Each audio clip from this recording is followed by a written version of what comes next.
2025 में पाकिस्तानी और इंडियंस के सेलिब्रिटीज में सिर्फ 19-20 का ही फर्क रह गया।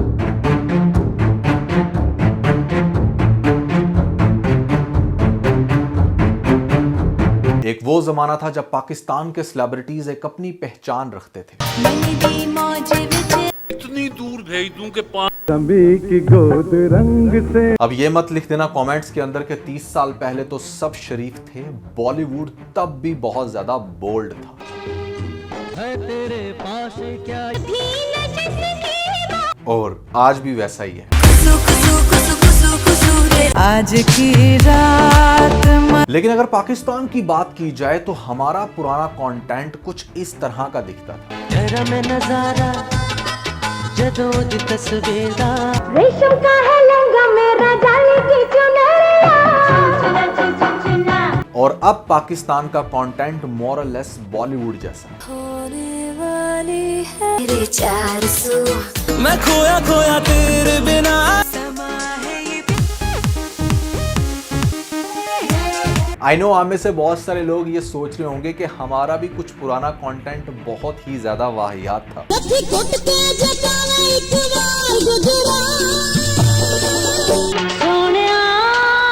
दूध पीते ने कच्चे कम पै गया तेरे नाल थोड़ी देर दो मैं जिथों जिथों कहनिया तू क्यों नहीं छेड़दा। लेकिन मेरी नजर में इस कैटेगरी की सारी पुरानी फिल्म्स और स्टेट ड्रामे बी ग्रेड मूवीज के अंदर आते। बी ग्रेड कंटेंट बोले तो जो बहुत ही लो बजट पर बनता है और मेजॉरिटी केसेस में जिसका पर्पस सिर्फ सेक्सुअलिटी की बेस पर आवाम को अट्रैक्ट करना हो ताकि ये जो छोटे मोटे स्टूडियोज हैं ये चंद पैसे कमा सके। लगता है बचपन में तूने अपनी माँ का दूध नहीं पिया। अगर नहीं पिया तो आ अपनी माँ समझ के मेरा दूध पी।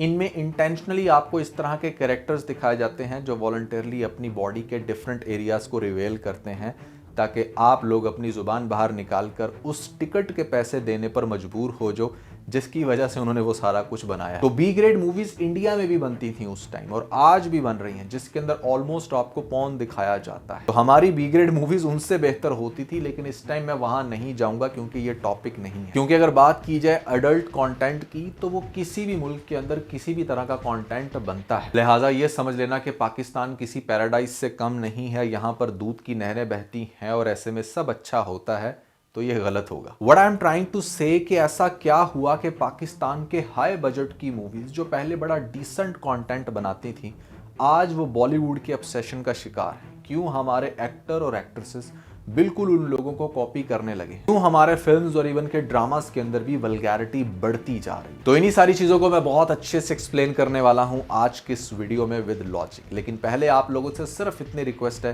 कि चैनल को सब्सक्राइब कर लें और खास तौर पे इंस्टाग्राम पे भी अगर आपने फॉलो नहीं किया तो वहां पर भी लाजमी कर लें, क्योंकि जो भी लेटेस्ट अपडेट्स होती हैं वो मैं सबसे पहले अपने फीड्स के अंदर डाल देता हूं। PK Luxus. We don't sell crap. Pakistan में बहुत सारे सेलिब्रिटीज हैं। चले हम किसी एक को पिक कर लेते हैं। मान लो कि आयजा खान। अगर आप आयजा खान को थोड़ा सा गौर से देखें तो इस टाइम पाकिस्तान के अंदर बहुत ज्यादा फेमस हो चुकी है। लेकिन क्या करके फेमस हो रही है और किस तरह बॉलीवुड के ऑब्सेशन का शिकार है, आप जरा इन पिक्चर्स में देखें।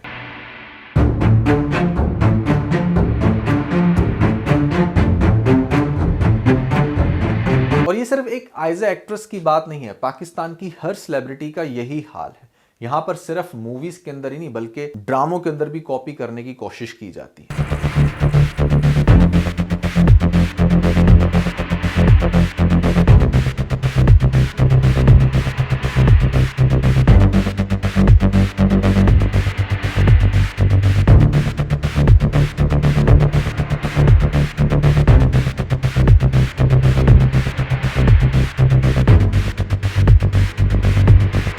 अगेन ये सारी चीजें देखकर आप लोग सोचने पर मजबूर होंगे कि इस चेंज की आखिर रीजन क्या है। क्यों हमारे प्रोडक्शन हाउसेस, सेलिब्रिटीज, इवन के राइटर्स भी मजबूर हो चुके हैं कि भैया जो वहां दिखाया जा रहा है और जिस तरह से दिखाया जा रहा है वैसा ही पाकिस्तानी एक्ट्रेस को करना होगा। वैसा ही कुछ यहाँ पर भी रिवेल करना होगा, जिसकी वजह से हमें व्यूवरशिप मिलेगी। ये लोग क्यों है मजबूर, अब इसकी जब मैं रीजंस आपको वन बाय वन एक्सप्लेन करूंगा तो आपका लिटरली दिमाग जो है ना वो एक दफा हिल के रह जाएगा। आपको याद होगा बचपन में एक कैसेट्स वाली शॉप हुआ करती थी, जहां से आपको बॉलीवुड की हर तरह की मूवी मिल जाती थी। साथ में उन लोगों ने साइड पे करके कुछ बी ग्रेड मूवीज भी रखी होती थी, जो सिर्फ वो उनको देते थे जिनको वो जानते थे या जिनका पता होता था कि ये कंप्लेन नहीं करेंगे। ऐसी शॉप से आप बड़े आराम से 20 रुपए की कोई भी कैसेट बाय कर सकते थे। इवन के बहुत सारे शॉपकीपर्स तो रेंट पर भी देते थे, 2 रुपए रेंट होता था। ये वो जमाना था बेसिकली जब पाकिस्तान के अंदर इंडिया का हर तरह का कंटेंट देखा जा सकता था। आप किसी भी तरह की फिल्म अपने किसी भी बाजू में शॉप से जाकर बाय करते थे और आराम से अपने वीसीआर में बैठकर देखते थे। किसी भी किस्म की कोई पाबंदी नहीं थी। पाकिस्तान के अक्सर पॉलर्स के बाहर आपको ऐश्वर्या राय की इस तरह की पिक्चर नजर आया करती। सलमान खान का ये वाला पोस्टर तो मुझे रट गया था, क्योंकि कहीं से भी बाल कटवाने जाओ तो भैया आगे ये भाई साहब लगे होते थे। मुझे बहुत अच्छे से याद है कि हर साल रमजान के अंदर हम अपने दोस्तों को ईद कार्ड दिया करते थे और उन ईद कार्ड के ऊपर डिफरेंट बॉलीवुड सेलिब्रिटीज की पिक्चर्स हुआ करती थी। जिसका जो फेवरेट सेलिब्रिटी होता था, यहाँ पर शॉपकीपर बड़े कॉन्फिडेंस से वो सेल करता था कि भाई आप किसके फैन हो, शाहरुख खान के फैन हो तो भाई ये वाला कार्ड लो। और उन कार्ड्स की बैक के ऊपर हम अपने दोस्तों को विशेस लिखकर भेजा करते थे और बड़ा प्राउड फील करते थे पाकिस्तान में रहते हुए कि हमने अपने बेस्ट सेलिब्रिटी का कार्ड अपने दोस्त को दिया। मतलब कैन यू इमेजिन, ये सब कुछ हो रहा था पाकिस्तान में रहते हुए। आज वो कंट्री जहाँ पर पाकिस्तान बहुत ज़्यादा बॉलीवुड छोड़ो पूरे इंडिया सेंसिटिव हुआ पड़ा है कि भाई किसी भी तरह से इसको अवॉइड किया जाए। ये सब कुछ आज से बहुत ज़्यादा देर पुरानी बात नहीं कर रहा, 15-20 साल पहले हो रहा था। मेरी तरह आपका बचपन भी शाकाला का बूम बूम, हातिम, कसौटी जिंदगी की देखकर गुजरा होगा, क्योंकि भैया पाकिस्तान में ऑलमोस्ट 90% जितने भी केबल ऑपरेटर्स थे 5वें या 6ठे नंबर पर लगा देते थे क्या, स्टार प्लस।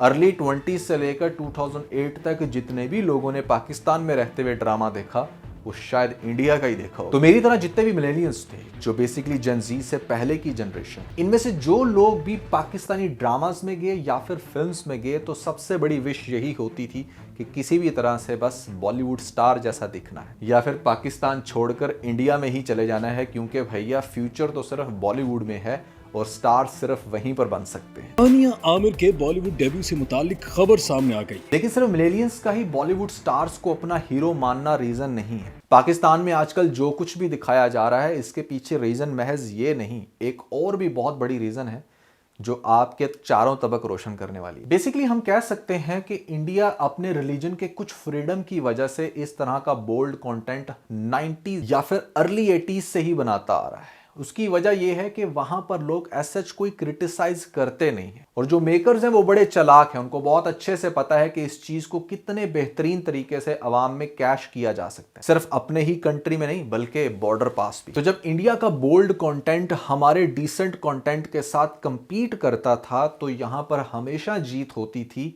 नेचर की। क्या कहना क्या चाह रहे हैं भैया आप? I am talking about human nature, because if you will wear bold dress then people will watch you. लेकिन अगर आप कोई डिसेंट या फिर कवर ड्रेस पहनते हैं तो आप पे कोई भी ध्यान नहीं देता।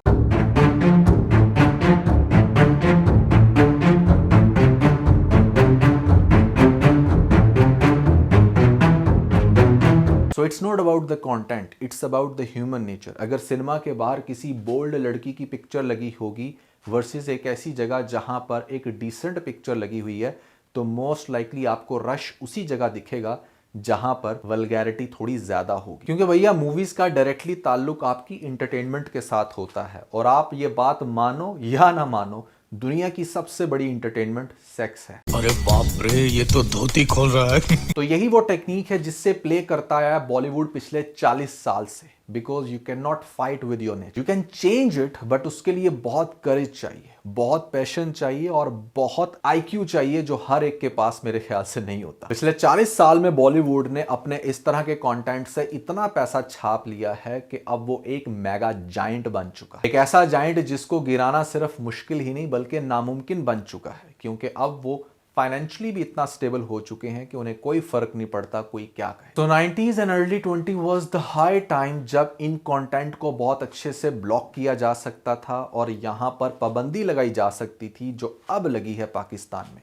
अगर उस टाइम ये काम किया होता, जेन एक्स को, जो कि मिलेनियंस से भी पहले की जनरेशन थी, उनकी इंटरटेनमेंट का ख्याल ना रखा जाता, हमारे बाप दादा की इंटरटेनमेंट में से बॉलीवुड को डिलीट कर दिया जाता, तो आज ये हालात ना देखने पड़ते जो इस टाइम हमारे पेरेंट्स को देखने पड़ते हैं, और वो फिर हमें ही क्रिटिसाइज कर रहे होते हैं कि ये सब क्यों कर रहे हो। अगर उस टाइम बॉलीवुड के कंटेंट को 100% खत्म कर दिया जाता पाकिस्तान से, तो आज मिलेनियंस और जेन ज़ी मिलकर कुछ और इंटरेस्टिंग कर रही होती, क्योंकि हमने बचपन से ही देखा होता कि पाकिस्तानी मूवीज़ जो अच्छे बजट की होती थी, जो अच्छी क्वालिटी की होती थी, उनके अंदर क्या करैक्टरिस्टिक्स थे, उनकी क्या आइडियोलॉजी थी, और हम उनकी क्या आइडियोलॉजी थी और किस तरीके से हम अपनी उनकी क्या आइडियोलॉजी थी और किस तरीके से हम इस चीज़ को बहुत ज़्यादा सुपर इंटरेस्टिंग बना सकते हैं आज के दौर के हिसाब। कुछ ऐसा बना रहे होते जिसके अंदर वल्गैरिटी ना होती। एक बात मेरी याद रखना, किसी भी बड़े चेंज के लिए एक पूरी जनरेशन को कुर्बान करना पड़ता है। जैसे जेन एक्स या फिर वाई ने कोई कुर्बानी दी होती, तो मिलेनियंस या फिर जेन ज़ी बहुत अच्छे पैरामीटर्स के ऊपर खड़ी हुई होती, बहुत अच्छे काम कर रही होती, जिनसे यही लोग सवाल करते हैं और फोर्स करते हैं कुछ अच्छा करने के लिए। अब आई नो आप में से बहुत सारे लोग ये सोच रहे होंगे कि चलें देर सही दुरुस्त सही, 90s या फिर अर्ली 20s में ना सही, अब तो गवर्नमेंट ने ये कर दिया ना, अब तो गवर्नमेंट ने हमसे बॉलीवुड का कंटेंट छीन लिया और ऐसे में नहीं एक्सेस कर सकती जेन ज़ी भी, लिहाजा जेन ज़ी ये कुर्बानी देगी और फिर आने वाली जनरेशन जो है वो बिल्कुल प्योर होगी। तो भैया मैं आप लोगों को ये बात क्लियर कर दूं कि ऐसा बिल्कुल भी नहीं होने वाला, क्योंकि अब की जेन ज़ी देख रही है मिलेनियंस को, और वो देख रही है कि किस तरीके से हमारे जो सेलिब्रिटीज हैं, हमारे जो स्टार्स हैं, वो आधे नंगे होते जा रहे हैं। दैट्स वाई मैंने अभी लेटेस्ट अवार्ड के ऊपर इतना ज्यादा क्रिटिसिज्म किया, because this is getting serious. Mark my words, Gen Z और आने वाली तमाम जनरेशंस इससे ज्यादा ही बोल्ड होंगी, इससे ज्यादा ही कम कपड़े पहनेंगी और वल्गर से वल्गर कंटेंट बनाने की भरपूर कोशिश करेंगे। तो कोई कितना भी बोल्ड हो जाए, क्या इससे कोई फर्क पड़ता है?